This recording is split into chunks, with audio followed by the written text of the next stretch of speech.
Dagdag tayo chili bonbon guys dito sa ating channel.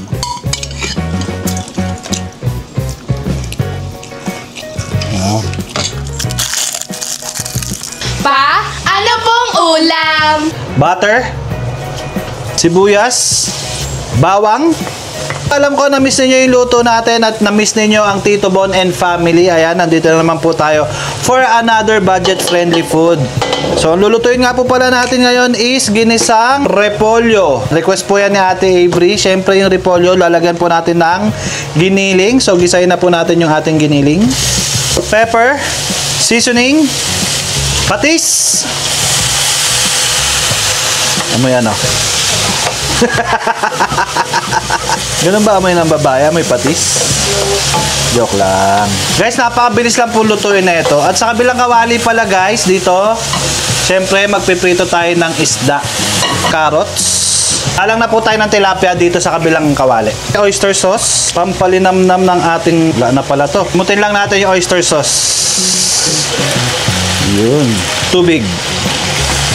Chili bonbon guys. Lalagyan natin ng chili bonbon. Siyempre hindi natin pwede kalimutan yung chili bonbon dahil ito yung talaga nagpapasarap sa ating mga ginigisa. So kahit makalimutan mo to, pwede mo siyang ihabol. Ayan o. Chili bonbon. Konti na lang ang ating chili bonbon. Gagawa na naman tayo repolyo. Yun. Flour na tinunaw sa malamig na tubig. Pwede na natin patayin to guys. Hindi na natin i-overcook para malutong-lutong pa rin yung ating mga gulay. Pa, ano pong ulam?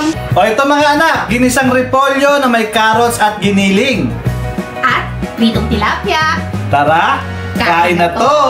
Ama, maraming salamat po sa biyayang pinagkaloob sa amin. Magsilbi po itong lakas at talino. Opo. Bigyan mo rin po ng masaganang pagpapala ang aming mga mahal sa buhay, gayon na rin po ang aming mga manonood. Opo. Ama, patawarin niyo po kami sa aming mga pagkakasala, gayon na rin po patawarin yung mga anak. Opo.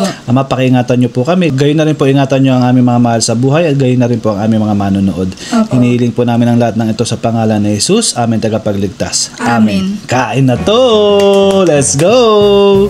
Lalagyan ko to guys ng chili bonbon, yung kanin ko. Yun, pampasarap lalo. Chili bonbon. Wow. Okay. Oh my God. Sarap.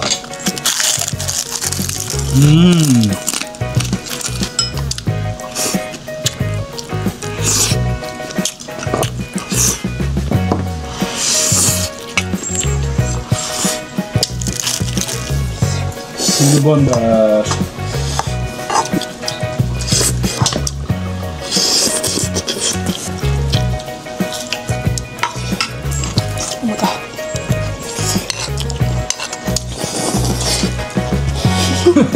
What? Very spicy but very good. Wow.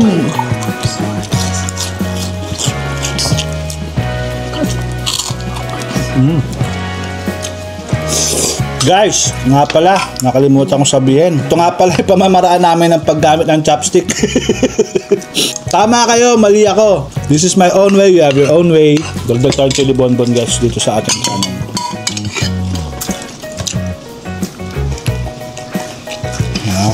Gusto nga pala shoutout si Denmark. Shoutout kay Denmark. Ayan, naghihintay siya or abangers na siya sa pag-release ko ng chili bonbon.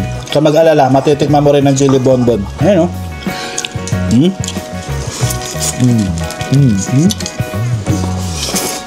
Hi tayo sa kanila. Hi, fam! Thank you, Lord!